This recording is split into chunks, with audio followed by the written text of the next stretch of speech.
नमस्कार, आप देख रहे हैं समाचार फर्स्ट। मैं हूं आपके साथ ओजस्वी चौहान।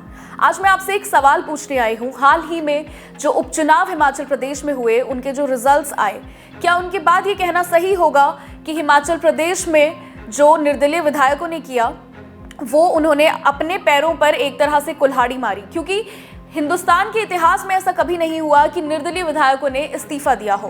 पिछले कुछ दिनों मैंने जो भी इंटरव्यूज किए, मैंने सभी नेताओं से ये सवाल ज़रूर किया कि ऐसा हिंदुस्तान के इतिहास में कभी नहीं हुआ कि किसी निर्दलीय विधायक ने इस्तीफा दिया हो।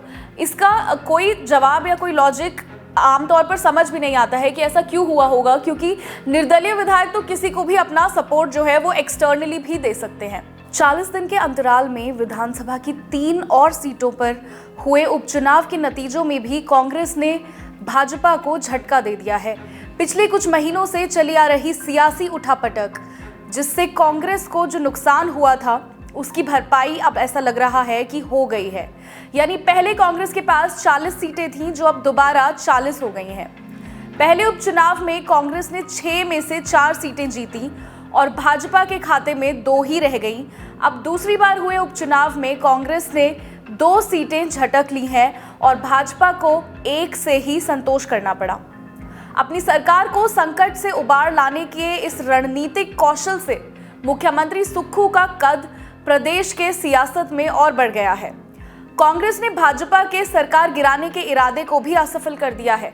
यानी भाजपा को अपना संख्या बल 25 से 28 बढ़ाकर ही संतोष करना पड़ा है, जो बहुमत से बहुत कम है। छात्र जीवन से ही शिमला को कर्मभूमि बनाने वाले और हमीरपुर के नादौन से विधायक बनते आए सुक्खू ने अब तीसरे जिले कांगड़ा के देरा में पत्नी कमलेश ठाकुर को अच्छे अंतर से उपचुनाव जिताकर तीनों क्षेत्रों में प्रभाव होने का भी सियासी संदेश दिया है। मुख्यमंत्री सुक्खू के गृह जिले की हमीरपुर विधानसभा सीट पर कांग्रेस जरूर चूकी है, मगर यहां धूमल परिवार और पूर्व केंद्रीय मंत्री अनुराग ठाकुर के प्रभाव से ही भाजपा की जीत मिली मानी जा रही है।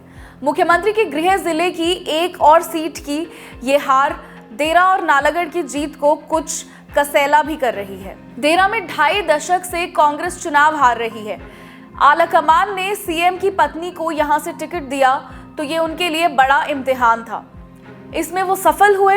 3 निर्दलीय विधायकों ने इस्तीफे देकर भाजपा से टिकट लेकर उपचुनाव लड़े, मगर देरा से होशियार सिंह और नालागढ़ से केएल ठाकुर का दांव उल्टा पड़ गया।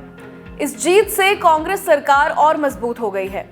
उधर पार्टी प्रदेश नेतृत्व के अति आत्मविश्वास से भाजपा का दांव सही नहीं बैठा। नेता प्रतिपक्ष जयराम ठाकुर और भाजपा प्रदेश अध्यक्ष डॉक्टर राजीव बिंदल केवल इस बात से अपना पल्ला झाड़ संतोष नहीं कर सकते कि मुख्यमंत्री को हमीरपुर सीट पर हरा दिया है। मुख्यमंत्री सुखविंदर सिंह सुक्खू ने कहा है कि धनबल को हराया है जनता ने। ये प्रदेश के मतदाताओं के साथ साथ कांग्रेस के मेहनती कार्यकर्ताओं की जीत है, ऐसा मुख्यमंत्री ने कहा है।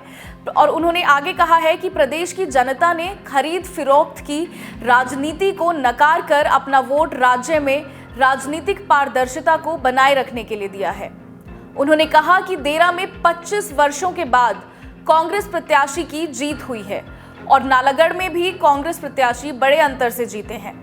हिमाचल प्रदेश में अब कोई भी पार्टी आने वाले 50 साल में खरीद फिरोख्त की राजनीति करने की हिम्मत नहीं जुटा पाएगी और प्रदेश से ये संदेश पूरे देश की राजनीति में जाएगा। तो अंत में आप कमेंट सेक्शन में हमारे इस रिपोर्ट की शुरुआत में पूछे हुए सवाल का जवाब जरूर दीजिएगा।